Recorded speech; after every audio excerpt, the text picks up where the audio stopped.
ይህ ቻሌንጅ ሲድሮ ቻሌንጅ ተብሎ ይጠራል። ሽልማታችን ደግሞ መኪና ነው፣ ኤሌክትሪክ መኪና። እባክህ ወልደ ጊዮርጊስ ይሄን ነገር ውሸት ነው በለን። አንተ አታለህን ከሆነ በዚህ ምክንያት በመቶ ሺዎች የሚቆጠር ኢትዮጵያዊ ራሱን እንደሚያጠፋ እወቅ ምናምን ብሎ የተለያየ አይነት ጽሁፎች፣ ኮሜንቶች ነው የጻፉት። እንዳለ ግን ስጋት ውስጥ እንዳሉ ነው።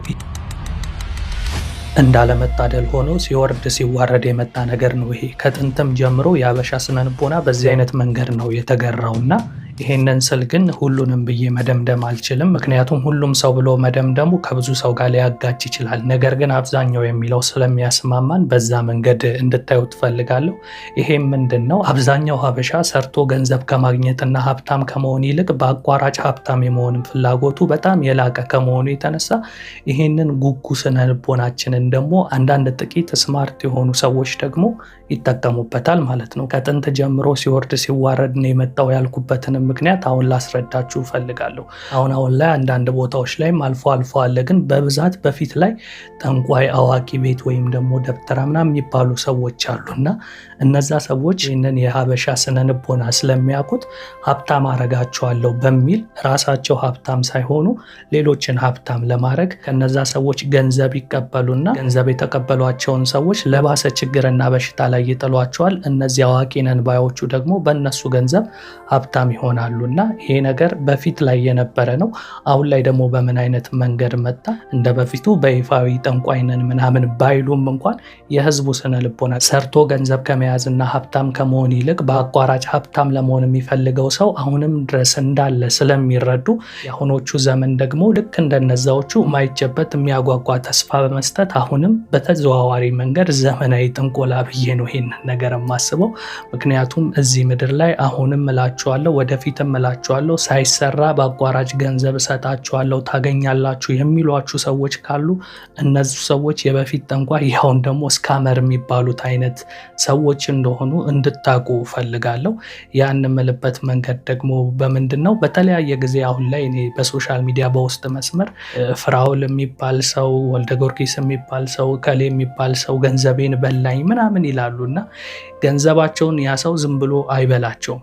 በምን አይነት መንገድ ነው የተበሉት? ቅድም ባልኳችሁ ወይ ትንሽ ገንዘብ ይዘው ሄደው በአንዴ ሀብታም ትሆናላችሁ ብለው እነዛ ሰዎች ስለሚያማልሏቸው በአቋራጭ ሀብታም ለመሆን ከገቡ በኋላ ገንዘባቸውን ሲበሉ ነው ተታለለን የሚሉት እንጂ ሊበሉ ሄደው ነው የተበሉት ብዬ ነው እኔ የማስበው። ምክንያቱም በዚህ ዘመን ሳይሰራ የሚገኝ ነገር ስለሌለ። ይህም ቪዲዮ በዋነኝነት ለምን ይዤላችሁ መጣው መሰላችሁ? አሁንም ድረስ ብዙ ሰዎች የሚነቁት ከተታለሉና ከተበሉ እንጂ መጀመሪያ እንዳይበሉ ነቋቸው ስትሞክሩ እናንተን እንደ ምቀኛ እነዛ ሰዎች ሀብታምና ገንዘብ እንዳያገኙ ብላችሁ የምታወሩ አድርገው ስለሚያስቡ ከዛ ይልቅ እነዚህ ሰዎች ማንን ነው የሚያምኑት? ምክንያታዊ ያልሆኑትን የማይጨበጥ ወይም ደግሞ ምድር ላይ የሌለን ነገር እንዳለ አስመስለው በሚያወሩ ሰዎች በቀላሉ ይማልላሉ፣ ይታለላሉ ማለት ነው። ይሄንን ስናገር ታዲያ ምን ልል እንደፈለኩኝ ሁለት ሰዎችን በምሳሌ ላሳያችሁ ነው። ዛሬ አዶናይ በሂስቶሪው ላይ የጻፈውን ነገር ተመልክታችሁታል አይደለ? ከዚህ በኋላ ከዚህ አፕ ጋር መስራቴን አቁም ያለው የሚል እንግዲህ መልእክት እዚህ ጋር ጽፏል፣ አጠር ባለ ወይ ማለት ነው። ነገር ግን ይሄ ሰው ይሄንን ከማለቱ በፊት ግን ወደዚህ አፕ ብዙ ሰዎችን ሲጠራ በምን አይነት መንገድ ነበር የሚጠራው? የተለያዩ ቪዲዮዎችን በመስራት ነበር። ይሄ ሰው ስለ አፑ ብቻ ሳይሆን ሁልጊዜም ቢሆን በቀን 5 እና ከ10 በላይ ቪዲዮ በየቀኑ የሚለቅ ሰው ይሄንን ጉዳይ ግን አብራርቶ ለመናገር ሲሆን ግን ሂስቶሪው ላይ ብቻ ነው የለጠፈው። ሂስቶሪ ላይ ደግሞ ገብቶ የሚያይ ሰው ስንት ሰው ነው ብለን ብናስብ የእሱ ፋኖች የሆኑ እሱን የሚከታተሉ ሰዎች ፕሮፋይል ዛሬ ቀየረ ወይ ምናምን ብላችሁ ፕሮፋይል ውስጥ ገብታችሁ ለማየት ስትሞክሩ እንጂ የሰው ሂስቶሪ የሚታየው ተቀማጭም አይደለም። ይህ ሂስቶሪ አሁን ከ24 ሰዓት በኋላ ይጠፋል። እንደገና ይህንን ነገር ለመመልከት እዚህ ሂስቶሪ የነካ ሰው ነው ይህንን የሚመለከተው። በዛ ላይ እንደምታዩት ወዲያውኑ አንብባችሁ እንኳን በስርዓቱ ሳትጨርሱ ሊያልፍባችሁ ይችላል። ስለዚህ ስክሪንሻት አድርጋችሁ ነው ይህንን መልእክት የምታነቡት። አያችሁ፣ ስህተት አይነት ነገር እንደሰሩ ሲሰማቸው መልእክት የሚያስተላልፉት በዚህ መንገድ ነው። ሰዎችን ለማስበላት ለማታለል ሲሆን ግን እንደዚህ ስቶሪ ላይ አይደለም የሚለጥፉት። ቪዲዮ ላይ እንዲህ በማለት ጭምር ነው ሲሰሩ የነበሩት። መኪና እንሸልማለን፣ ከቤታችሁ ሳትወጡ ቤታችሁ ሆናችሁ ሀብታም ትሆናላችሁ፣ ከእንግዲህ በኋላ ድሃ መሆን የለም። ኢቨን የታወቀበትን ቲክቶክን ጭምር ይህንን አፕ ለማስተዋወቅ ቲክቶክ ለሀበሻ ምንም ጥቅም የሌለው ነገር ነው ብሎ እስከ ማውራት ድረስ ነው የደረሰው። ይሄ ማለት እናንተን ለማስመጥ ሲሞክሩ እንዲህ ያሉ ሰዎች ምን ብለው ነው የሚያወራችሁ? ቅድም ያልኳችሁ መሬት ያልወረደ በአይን የማይታይ የማይጨበጥ አይነት ነገር ለእናንተ ይነግሯችኋል ማለት ነው። እስኪ ይህንን አፕ ምን ብሎ ሲያስተዋውቅ ነበር የሚለውን እስኪ በቪዲዮ በተወሰነ መንገድ እንመልከት። ይህ ቻሌንጅ ሲድሮ ቻሌንጅ ተብሎ ይጠራል። ሽልማታችን ደግሞ መኪና ነው፣ ኤሌክትሪክ መኪና BYD ሴጉል ማለት ነው። ጋይስ ዛሬ ከምታስቡት በላይ በጣም ደስ ብሎኛል። ከሁለት ቀን በኋላ አዶናይ ታሪክ ይሰራል ኢትዮጵያ ውስጥ ማለት ነው። ከምታስቡት በላይ እውነቴን ነው የምላችሁ፣ ደስተኛ ትሆናላችሁ፣ ትኮሩብኛላችሁ። ለእናንተ ለመድረስ እንግዲህ ተዘጋጅቻለሁ። ህይወታችሁ የምትቀይሩበት መንገድ አዘጋጅቼላችኋለሁ። እናንተ ቤታችሁ ውስጥ ሆናችሁ ህይወታችሁ ኢንጆይ እያደረጋችሁ ህይወታችሁ የምትቀይሩበት ተአምረኛ የሆነ ገቢ የምታገኙበት ሁሉ እውነቴን ነው የምላችሁ። እኔ ማመን አቅቶኛል ይህ እድል በማግኘቴ እዚህ ደረጃ በመድረሴ ከራሴ አልፌ የእናንተ ህይወት መቀየር መቻሌ እውነቴን ነው የምላችሁ ትልቅ ደስታ ይሰማኛል። እንግዲህ ሲድሮ አፕ ይባላል። ሲድሮ አፕ ማለት ለኢትዮጵያውያን የተሰራ ነው። ቲክቶክ በጣም ሰልፊሽ ነው ለኢትዮጵያውያን፣ እኛም የሚያስተውለንም አይመስለኝም። ቪዲዮ ስንለቅ ቲክቶክ ምንድነው የሚያደርገው መሰላችሁ? የብዙ ነጮች ቪዲዮዎች ጋር ቀላቅለው ነው ወደ ሀበሾች የሚያደርስልን which is የአንድ ሀበሻ ኮንተንት ለማየት ውጭ ሀገር መሆንክ ስክሮል ማድረግ አለብህ። አይምሮ ተዛብቶ ምናምን ነው እንደገና ወደ ሀገር ልጅ የምትመለሰው። ሲድሮ ግን ለኢትዮጵያውያን ነው የተሰራው which is authentic የሆነ የራሳችን ኢንተርቴይንመንት ክሬቲቪቲ እንፈጥራለን ማለት ነው። ይህን በማስመልከት ነው ለኢትዮጵያውያን ሲድሮ አፕ የሰራ ነው። ሲድሮ አፕ ለየት የሚያደርገው ነገር ምንድነው? ውጭ ሀገር አንድ ሰው 1 ሚሊዮን ፎሎወር ካለው በቲክቶክ ላምበርጊኒ ይነዳል። እዚህ ሀገር 1 ሚሊዮን ፎሎወር ካለው ደግሞ ምንም ክፍያ የለውም። ኦፍ ኮርስ ምንም ዜሮ። እኔ ለራሴ ካናዳ ነበርኩኝ 1 ሚሊዮን ፎሎወር ነበረኝ፣ ገቢ አልነበረኝም። ኢቭን ተቸግሬ ሆምለስም ለመውጣት የደረስኩበት ጊዜ ነበርና ሲድሮ ቢኖር በምንም ተአምር እንትን አልሆነም፣ እዚህ ደረጃ አልደርስም። ቢካዝ ተከፋይነት አለኝ። አብዛኛው ኦዲየንሴ ኢትዮጵያ ውስጥ ነው ያለው።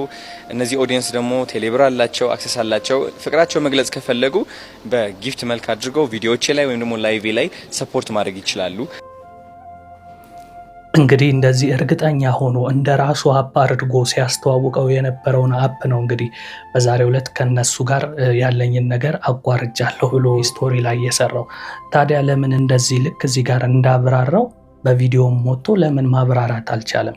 ይሄ ሰው እንግዲህ እንዳልኳችሁ በቀን 5 እና 10 ቪዲዮ አንዳንዴም ከዛ በላይ በፔጁ ላይ የሚለቅ ሰው ነው። አሁን ግን ሂስቶሪ ላይ ብቻ በአነስ ባለ ጽሁፍ ብያለው ብሎ ለማውራት በኋላ ላይ ሰዎች በአንተ ምክንያት እንዲሆንን እንዲተበላን ወይ እንዲህ አይነት ነገር ደረሰብን እንዳይሉት ተቀማጭ ባልሆነ መልእክት ነው እንግዲህ የጻፈውና እንግዲህ በኮንፊደንስ እንዴት ሲያወራ እንደነበር አይታችኋል አይደል? ምድር ላይ ባልወረደ እሱ እንኳን ተጠቅሞ ባላየው ነገር ውጭ ሀገራት ላይ 1 ሚሊዮን ያላቸው ፎሎወሮች ላምበርጊኒ ምናምን ይነዳሉ። እኛ ሀገር ግን እንደዛ የለም። ካሁን በኋላ ያ ነገር ይቀራል፣ እኛ ሀገርም ይቻላል፣ ላምበርጊኒ ፌራሪ ምናምን ትነዳላችሁ ብሎ በተለያዩ ላይቮች ላይ ሁሉ በየጊዜው ስለ ሲድሮ አፕ አንድ ሰሞን ያለሱ ማስታወቂያ የሚሰራው ነገር አልነበረም እና እሱንም ማስታወቂያ ተከትሎ ታዲያ ከ400,000 ሰው በላይ ነው እንግዲህ አፑን ዳውንሎድ ያደረገውና አሁን አንዳንድ ሰዎች እንዲህ እንኳን እየተነገራችሁ ለእናንተ ምክንያት ሆኖ የሚናገርን ሰው አንተ ምቀኛ በሱ ስለምትቀና እንዲህ ምናምን ስለምትሉ ነው። አንዳንድ ሰዎች እኔን ጨምሮ በጊዜ እናንተን ለማንቃት የማንችልበት አንዱ ምክንያት በመንጋ ስለምትሄዱና ምክንያታዊ ስላልሆናችሁ ነው። በወቅቱ እንግዲህ ስለ ሲድሮ አፕ ብዙ ሰዎች የተለያየ ነገር ሲሉ ምን ሲባሉ እንደነበር ታውቃላችሁ አይደለ?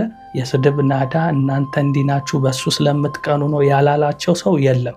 አሁን ላይ ግን ራሱ ማስታወቂያውን የሰራው ሰው በሰዓቱም እንደራሱ አፕ አድርጎ ሲናገር የነበረው ሰው ነው። እንግዲህ ምናልባትም የራሱ ጥቅም ቀርቶበት ሊሆን ይችላል። በጽሁፉ በስተመጨረሻ ላይ ስለዚህ አፕ እስካሁን ድረስ ሳስተዋውቅ ምንም አይነት ክፍያ እንዳልተከፈለኝ እንድታውቁ ፈልጋለሁ ሲል በተዘዋዋሪ ጥቅሙ ስለቀረበት ጥቅምም ሳላገኝ በእኔ የተነሳ ሰዎች ቢጎዱ በኋላ መዘዙ ለእኔ ነው ብሎ 400,000 ሰው አፑን ካወረደ በኋላ ነው እየተናገረ ያለው። ይሄ ማለት በማይጨበጥ በማይዳሰስ ምክንያታዊ ባልሆነ መንገድ ያ ነገር እንደ እውን እንደሆነ አድርገው ይነግሯቸዋል። እናንተ ደግሞ እንዴት ብላችሁ አትጠይቁም፣ ወይም ደግሞ ነቅቶ ሊያነቃችሁ የሚሞክርን ሰው አትሰሙም። የአብዛኛው ኢትዮጵያዊ ችግር ምንድነው? ከተታለለ ከተበላ በኋላ ነው የሚነቀው። ከዚህም መነሻ ነው አንዳንድ ትልልቅ አባቶች መከራው ቢካለ መከራ ይምከረው ብለው ተረት የተረቱትና ይሄንን ነገር የምነግራችሁ ብዙ ሰው ታዲያ በዚህ አፕ እኮ አልተበላንም ዳውንሎድ ብቻ ነው ያደረግነው የሚል ሰው አለና አፑን እናንተ ዳውንሎድ በማድረጋችሁ አፑን የሰሩ ሰዎች ምን ይጠቀማሉ የሚለውን ነገር አብዛኛው እንግዲህ ከእውቀት ነፃ ስለሆናችሁ ስለ አፕሊኬሽኖች ምናምን አታውቁም። አፕሊኬሽን ዴቨሎፕ የሚያደርጉ ሰዎች እናንተ ሳትሰሩ ቁጭ ብላችሁ እነሱ የሚሏችሁን ነው የምትሰሙት አይደል? እነሱ ግን የእናንተን ስነ ልቦና ተጠቅመው በእናንተ ነው ገንዘብ የሚሰሩት። እንዴት ብትሉ ለምሳሌ አፖች ምናምን ስታወርዱ ወይም አንድ አፕሊኬሽን ስትከፍቱና በዛ አፕሊኬሽን ልትጠቀሙ ስትሉ የተለያዩ ማስታወቂያዎች መተውባቸው አያውቁም? የተለያዩ የውጭ ሀገር ወይም ሌሎች አፕን የሚያስተዋውቁ አዶች መተው አያውቁም? እነዛ ማስታወቂያዎች ማለት ለአፑ ለሰራው ሰው የጎግል ካምፓኒ ወይም ያንን አፕ በምታዩ ሰዓት እዛ ጋር የመጡት ማስታወቂያዎች ለነዛ አፑን ለሰሩ ሰዎች በብዙ $1000 ነው የሚከፍሏቸው ማለት ነው።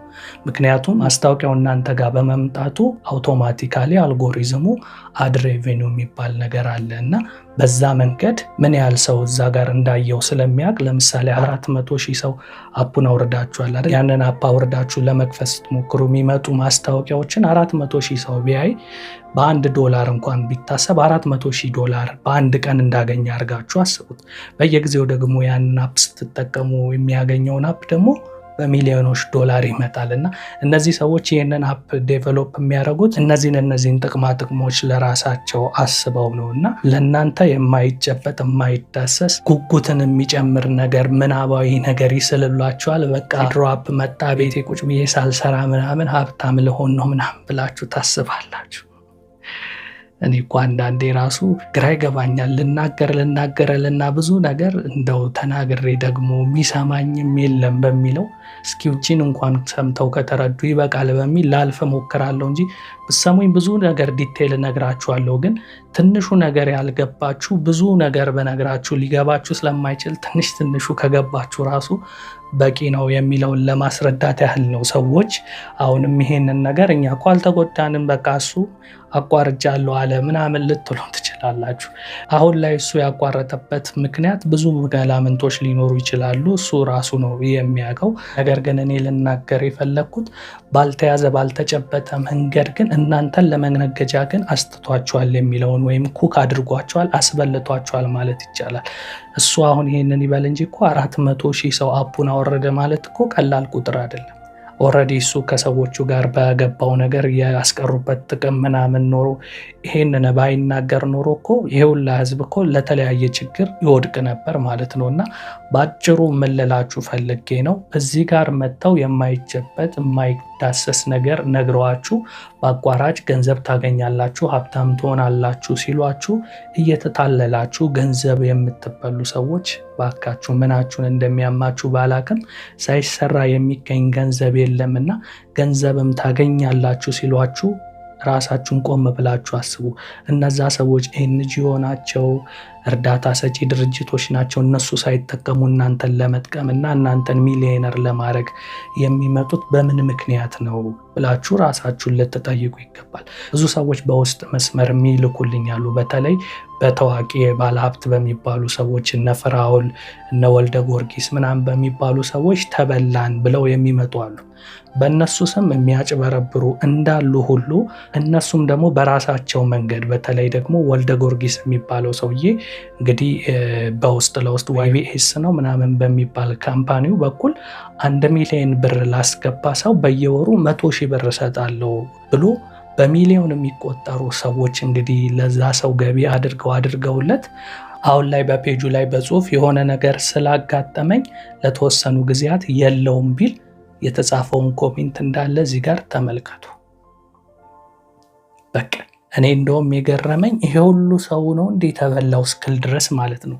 ቆጥራችሁ አትጨርሱትም። ይሄ ኮሜንት የጻፈው ህዝብ ነው። እንግዲህ ኮሜንት ሳይጽፍ ደግሞ ቤቱ ቁጭ ያለውን ሰው ደግሞ ቤት ይቁጠረውና እያንዳንዱ የሚለው ሰው አታለህን ከሆነ በዚህ ምክንያት 100 ሺዎች የሚቆጠር ኢትዮጵያዊ ራሱን እንደሚያጠፋ እወቅ ምናምን ብሎ የተለያየ አይነት ጽሁፎች፣ ኮሜንቶች ነው የጻፉት። እንዳለ ግን ስጋት ውስጥ እንዳሉ ነው። ይሄ ሁሉ ህዝብ የምታዩት ታዲያ ምንድን ነው? በአቋራጭ ሀብታም ለመሆንና ለመበልጸግ ካለው ጉጉት የተነሳ በትንሹ ያስገቡት ብር የሚገርማችሁ 500 ሺህ 400 ሺህ ነው ትንሹ።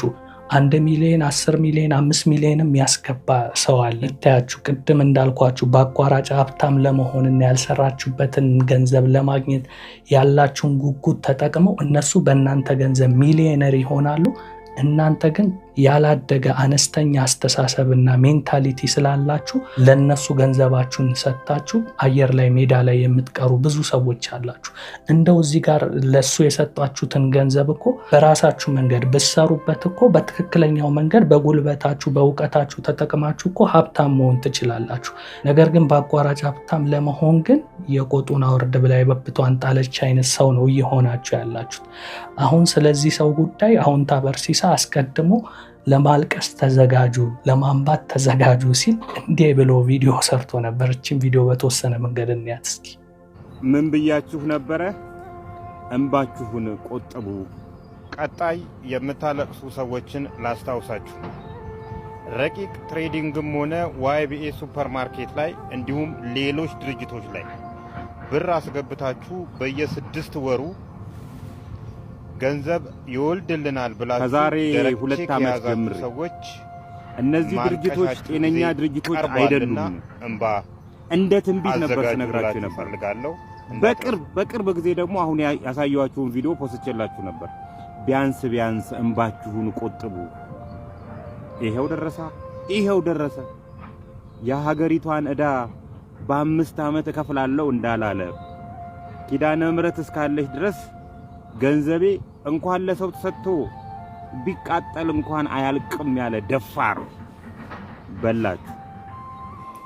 ቅድም ለዚህ ነው ብዙዎቻችን አስቀድመን ለመናገር ስንሞክር በሰዓቱ ስለነዛ ሰዎች ለማውራት ስትሞክሩ ራሱ ሰዎች እናንተን ለማሸማቀቅ ከመስማት ይልቅ የእናንተን ንግግር ሁሌ አዋቂ ነኝ ትላለህ ወር ደግሞ በዛ ሰው እየተመቀኘህ እየቀናህ ነው ምናምን ብለው የሚያወሩ ሰዎች አሉና ነገር ግን እነዛው ሰዎች በነዛ ሰዎች እንደተታለሉና እንደተበሉ ሲያውቁ ግን ዞረው የሚመጡት እንደኛ ያሉ ሰዎች ጋር ነው። በውስጥ መስመር ይኸውልህ እከሌ ገንዘቤን አታለለኝ፣ እከሌ እንዲያል ብር በላይ ምናምን ብለው ድምፅ ሁነን የኢትዮጵያ ሕዝብ ይፍረደን፣ መንግስት ይስማን፣ አንተ ብዙ ተከታይ ስላለ ይሄን አስተላልፍልን ብለው ይመጣሉ።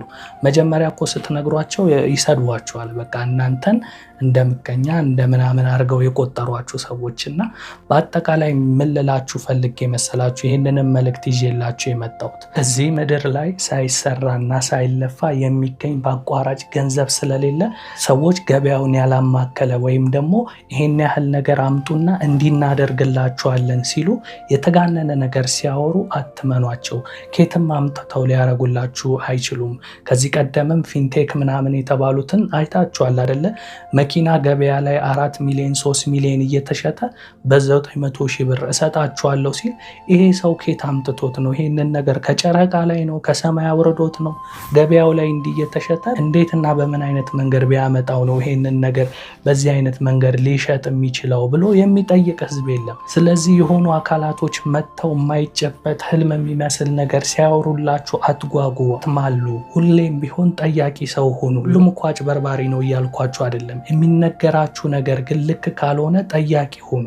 ዝም ብላችሁ በደመ ነፍስ እንደ ወራጅ ውሃ አንዱን ተከትላችሁ እያላችሁ አትሄዱ። አብዛኛው ሀበሻ ደግሞ እንደዛ ነው። በተለይ የሆነ ሰው ታዋቂ ከሆነ አርቲስት ከሆነ የሚያወራውን ነገር እንደ አምላክ ቃል ነው የሚያዩት። በቃ ያ ሰው ይዋሻል፣ ይሳሳታል ብለው ምክንያታዊ ነው ወይ የሚናገረው ነገር ብለው የሚያስተውል አካል የለም።